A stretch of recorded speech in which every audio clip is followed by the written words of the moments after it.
You are no accident. Your birth was no mistake or mishap. Your life is no fluke of nature. Your parents may not have planned you, but God did. God wasn't surprised by your birth, but in fact, he was expecting it. Long before you were conceived by your parents, you were conceived in the mind of God. It is not luck, and it's not a coincidence that you are alive and breathing at this moment.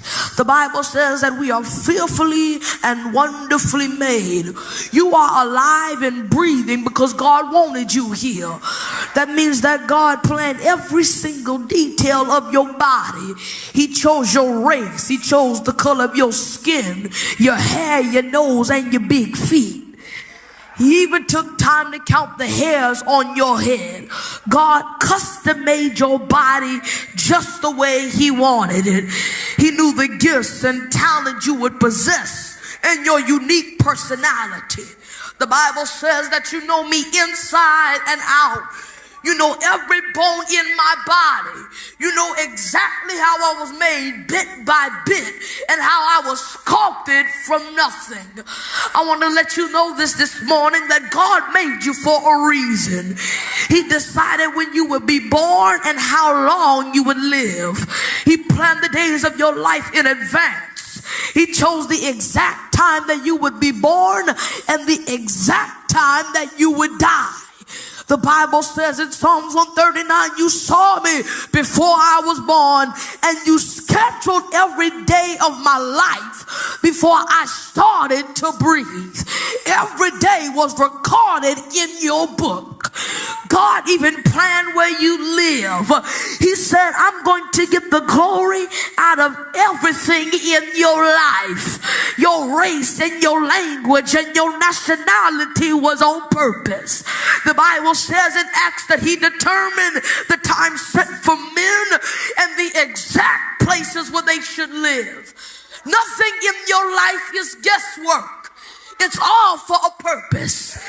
Isn't it amazing that in spite of the circumstances of your birth or who your parents were, God had a plan when he created you. It didn't matter if your parents was poor and hardworking or if they was rich crackheads. God knew that those two individuals would possess the right genetic makeup to create the unique you he had in mind. They have the DNA that God needed to make you. And while there are illegitimate parents, there is no such thing as illegitimate children. God, y'all done got quiet. While there are illegitimate parents, there's no such thing as illegitimate children. Many children are unplanned by their parents, but they are not unplanned by God. God's purpose was for you to get here and do something special. That's how much you mean to God. The Bible says in Romans 8 that God allows seasons of difficulty to stretch us. But it's hard for us to trust him when our world is going crazy around us. But I suggest to you today that you've got to learn to take your eyes off that circumstance. You've got to learn to take your eyes off that struggle, that hardship, whatever it is. And you've got to look up to Jesus. Tell your neighbor, we've got to look up to Jesus. We've got to focus on Jesus. So no matter how impossible we may see the situation we're in, or how hopeless and difficult the days ahead may seem, God sees what we don't see. And he's working the whole thing out, and God is going to bring us through. God sees possibilities in our impossibilities. For with God, nothing will be impossible. God is the God of the impossible. God is saying this morning, young brother, young sister, I want to blow your mind. Look at how God opened up the Red Sea. Look at the furnace that almost killed Shadrach, Meshach, and Abednego.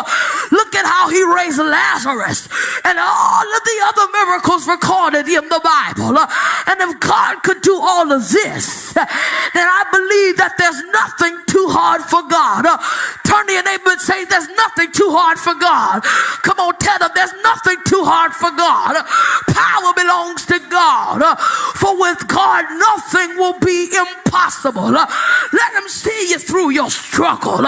He said in Luke 18 verse 27, what is impossible with men is possible with God. God majors in the impossible.